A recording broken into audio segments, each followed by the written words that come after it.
All right, shalom, shalom. Shalom. First and foremost, we want to give all praise, honor, and glory unto Yahweh, Ba'ashem, Yahweh Shai, Ba'ashem, Kakwadash. Yahweh, that's the name of the Heavenly Father, who the world ignorantly calls God. But his name in the ancient Hebrew tongue is Yahweh, which means he is or he exists.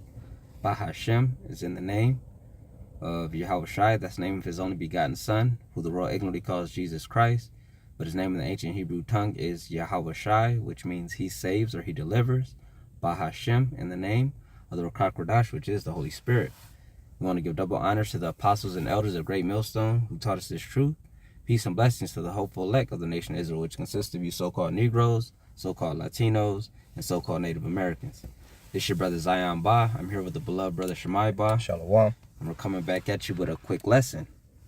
All right, and we're going to be just going into how the U.S. debt keeps rising, and today it's rising faster than it ever has in history. All right, and it's only a matter of time until the so-called bubble burst. All right, and they're going to go digital. All right, and that this is all biblical prophecy. All right, so we're going to get into some of this information, link it with some scriptures, and Lord's will, it's edifying. All right, so we have a quick Google search here, and this is the kickback from the AI overview.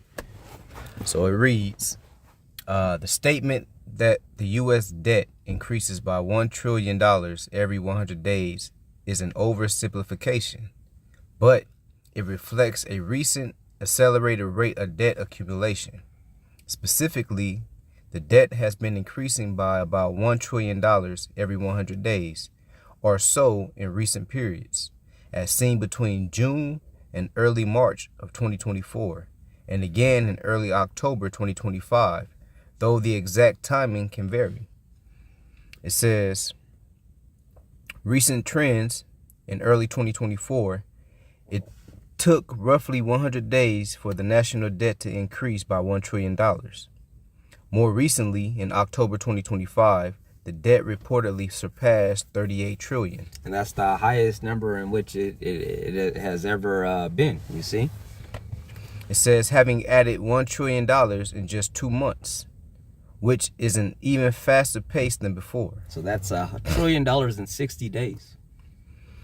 It says here, historical context. The rate of debt growth has accelerated significantly over time. For instance, the debt increased at an average of $1 trillion every 331 days in the 2010s. All right, so that was almost. It would almost take a year for it to rise $1 trillion, and right now it's every 100 days.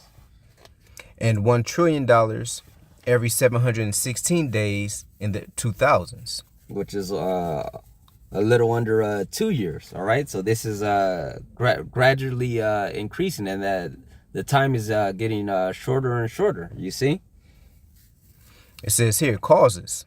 Sharp increases in the national debt are often linked to factors like increased government spending, tax cuts, and reduced tax revenue, with events like C-19 pandemic and associated stimulus programs causing a particularly large spike in recent years.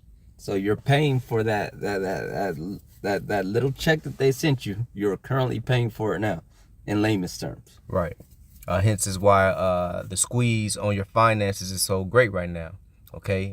You have everybody on social media complaining on how they can barely stay afloat. You know, dealing with rent and mortgage payments, grocery bills, utility payments, car payments, everything that keeps your daily routine functioning.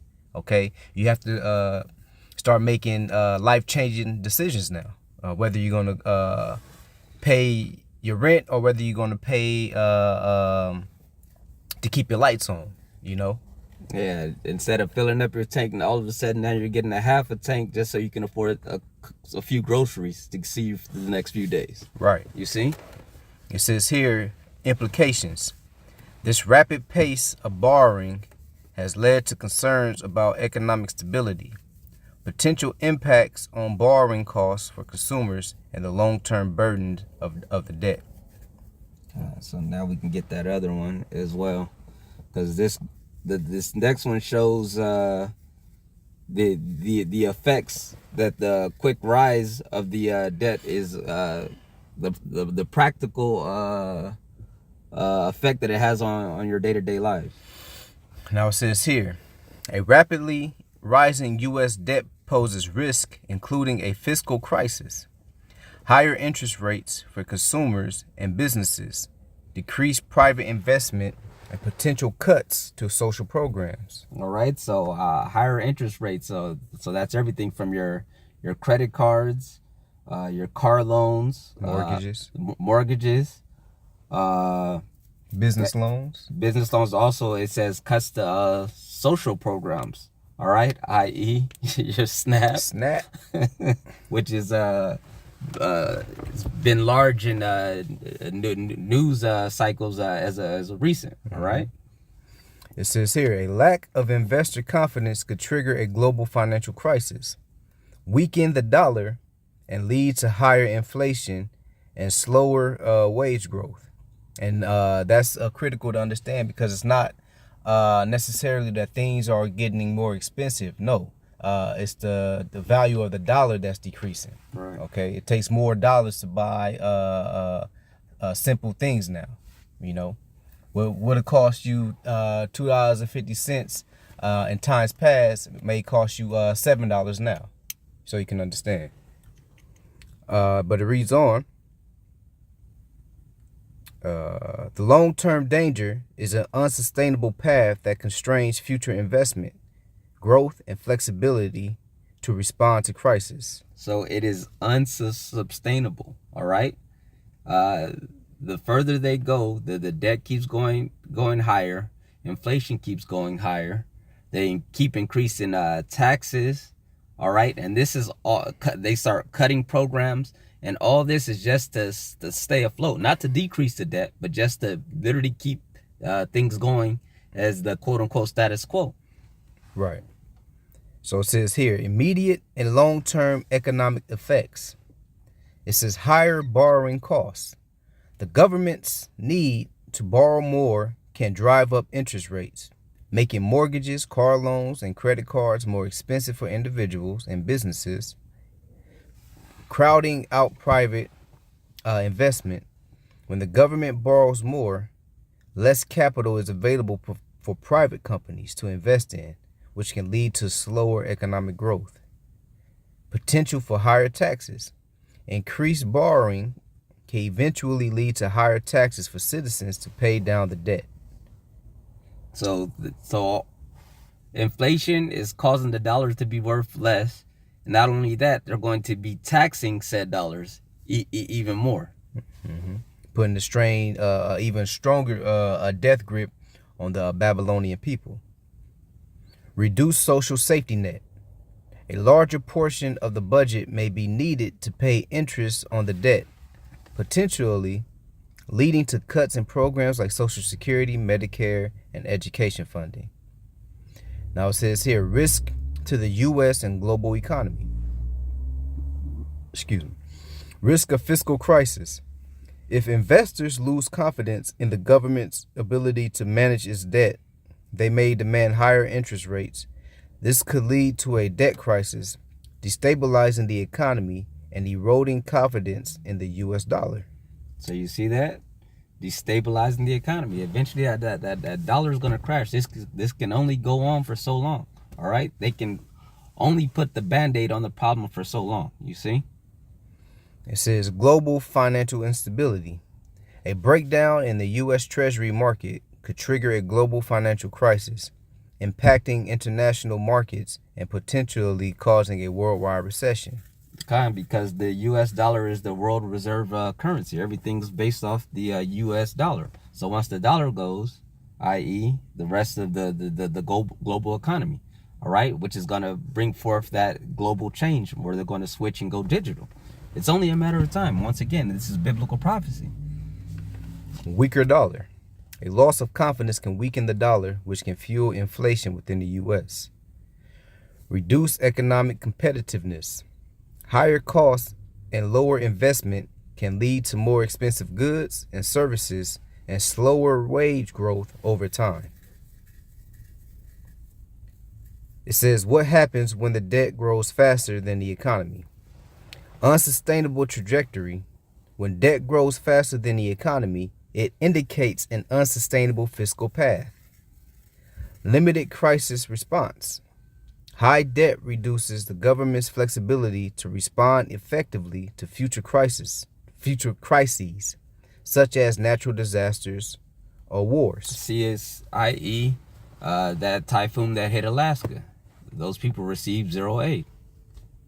All Why? right? Because they, quote unquote, couldn't afford it. It says impact on future generations. Borrowing heavily today means passing on a larger debt burden to future generations, potentially limiting their opportunities and prosperity. I.e., the conversation, our parents and grandparents are having with the fear of their children not able to afford to buy houses. Exactly. You know, that's a big conversation, man. You know, it's definitely out of reach.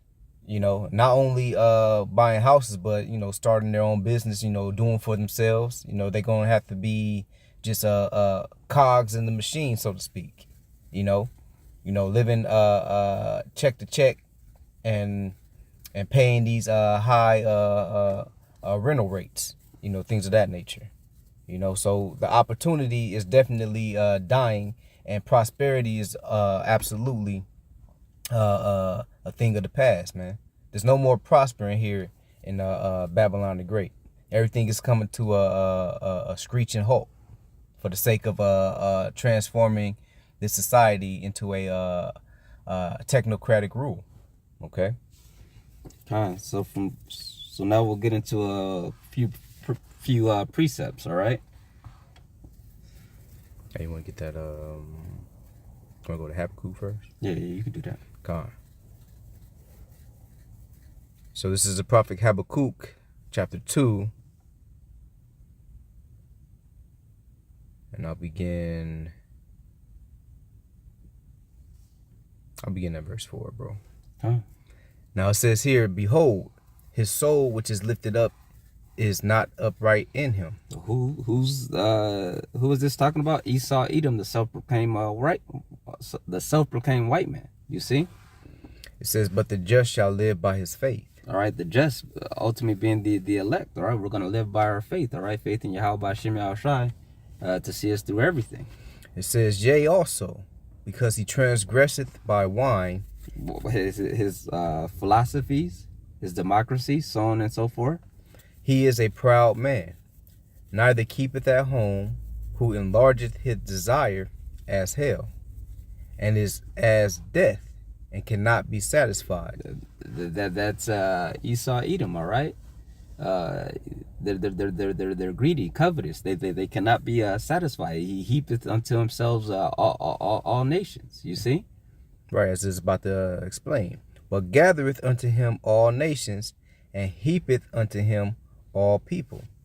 So you see, he has an insatiable greed. All right, he can't be satisfied. He always wants more. If they make $1 million, they want $1 billion. They make $1 billion, they want $1 trillion. So on and so forth.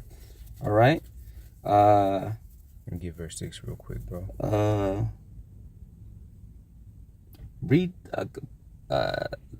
verse 5 in the NLT book, for sure. Verse 5, New Living Translation.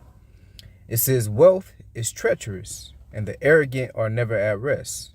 They open their mouths as wide as the grave, and like death, they are never satisfied. In their greed, they have gathered up many nations and swallowed many peoples. All right, and that's exactly what Esau, Edom has done all throughout the globe, all right? Invading many countries, taking all their resources, putting their people in places, establishing their laws, and taking control. Yeah, their economic policies via the International Monetary Fund. You know, things of that nature, tying them to this global reserve currency. You know, verse 6, it says, back in the King James Version, says, shall not all these take up a parable against him, and a taunting proverb against him, and say, woe to him that increaseth that which is not his? How long? And to him that ladeth himself with thick clay. You got him a lot. And that's exactly what's happening now. A prime example is the BRICS nations. These different countries. They're forming their own economic alliance to bypass the use of the U.S. dollar. As a mocking tool towards Babylon the Great. Okay, but it says here that ladeth himself with thick clay. And for the sake of edification, we're going to go into this word real brief, because it ties into the lesson. Now, the Hebrew word for thick clay is ibatyat, coming from Strong's H5671. And the outline of biblical usage reads, weight of pledges, heavy debts, right? So this system, this Babylonian system, is a system of it's a debt-based system, okay? Hence the Federal Reserve note. It's a debt-bearing so-called currency, okay? And this Babylonian system, nationally, it has and we'll show you. We'll go to the debt clock right quick. It has a national debt of over 38 trillion, right? But the total debt, including the unsecured, the unfunded unfunded debt and interest, is over 104 trillion. Okay, so as the brother was going into this, this system was made to implode on itself. Okay, it's not gonna, it can't be reset with the same functionality. It has to be destroyed, and a new system is gonna have to be put in place, i.e. that digital currency, that digital economy. Okay. So from there, we can grab Zephaniah chapter 1. I'll actually read it for you, bro. So this is Zephaniah chapter 1. We're going to begin at verse 10. Okay. And it shall come to pass in the day, saith the Lord Yahweh B'Shem Yahushai, that there shall be the noise of a cry from the fish gate, and a howling from the second, and a great crashing from the hills. Right, in that day. What is that day? That visitation of the Lord, when he begins to upset this society, okay? Bring about his judgment, okay? And it says it's going to be a noise of a cry from the fish gate. The fish gate being the marketplace, okay? The economy here in Babylon the Great. Okay, go ahead, bro. Verse 11. How ye inhabitants of Mektesh, for all the merchants people are cut down, all they that bear silver are cut off. Right, and Mektesh is likened unto the economy today. Beginning with the stock exchange and everything. Okay, there's going to be a implosion, man. Okay, these merchants are going to be suffering pretty soon, okay? And the silver and the gold is not going to be valuable anymore, okay? And that's going to be done through the will of the Heavenly Father, okay? To have this so-called white man bring about this new form of buying and selling, okay? Which is going to lead to a fiery destruction. So from there, we'll close out with Revelation 3 and verse 10, straight to the point. I got you, bro. This is Revelation chapter 3 and verse 10. It says, because thou hast kept the word of my patience, I also will keep thee from the hour of temptation. That hour of temptation being a period of time, all right? Where they're going to make that the mark of the beast, the RFID micro C-hip, mandatory. You see? That is that hour of temptation, all right? That's why in Revelation, the 13th chapter, it says he causes all small and great, rich and poor, free and bond, to receive that charagma in their right hand of their foreheads. It's everyone, all right? That's that hour of temptation. All roads lead to that sea hip, you see? And this new change, all right? Which shall come upon all the world to try them that dwell upon the earth. All right, so it's going to try everyone. Everyone's going to be tested, all right? And it's going to be revealed, those that trust in Yahweh B'Shem Yahushai, and those that trust in Esau, Edom, and his system, all right? And you can see it in right now. Those who have been dependent on Esau, Edom for so long are going to be in a world of hurt. All right, i.e. the SNAP benefits, which are going to be cut off unless they reopen up the government. All right, so woe to them that trusted in men and not Yahweh B'Shem Yahushai. You see? Okay. So yeah, that's pretty much it. We just want to put something together quick through the Spirit. Lord's will, this has been edifying. So with that, we want to give all praise, honor, and glory unto Yahweh B'Shem Yahushai B'Shem Rachakodash. Once again, double honors to the apostles and elders of Great Millstone who taught us this truth. Peace and blessings to the hopeful elect. Until the next time, Lord's will, we say shalom. Shalom.